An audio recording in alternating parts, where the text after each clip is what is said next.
Nag-ikot ang ilang senatorial balls ng Alyansa para sa Bagong Pilipinas sa Iloilo City bago ang idaraos na ikalawang bugso ng kanilang campaign rally sa lungsod. Ang detalye niyan sa balitang pambansa ni Mela Lesmoras ng PTV Manila na nasa linya ng telepono. Mela?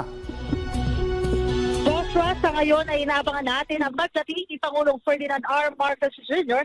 dito sa Vera Park, Kaysanong Capital, Iloilo City para nga sa ikalawang yugto ng campaign rally ng Alyansa para sa Bagong Pilipinas.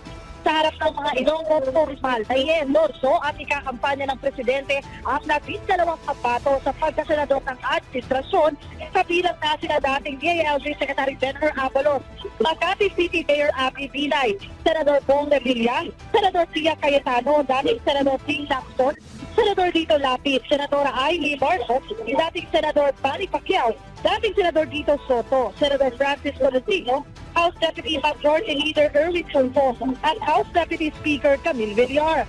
Bago ito, isang press conference din ang ilinao sa lungsod kung saan isa-isang sinagot ng mga senatorial candidate ang mga issue sa politika, edukasyon, kalusugan at iba pang isipin sa bansa. Kaninang umaga, nag-ikot din sa iba't ibang panig ng Iloilo ang ilang kandidato tulad ni Tulfo at Lapid na bumisita sa bayan ng Imbal habang si Rizon sumikip pa ng sikat na lampas Batchoy sa kanyang pag-ikot sa Iloilo City. Pagkatapos sa kampanya, may iba pang aktividad si Pangulong Marcos dito sa probinsya ng Iloilo. Kanina binisita niya ang trabaho para sa Bagong Pilipinas Initiative ng Department of Labor and Employment at Department of Social Welfare and Development sa Iloilo Sports Complex sa Lapas, Iloilo City.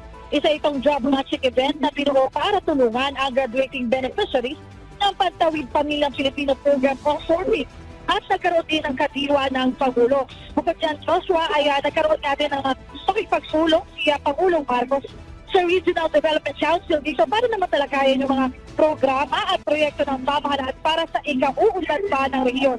Joshua? Maraming salamat, Mela Lesmoras.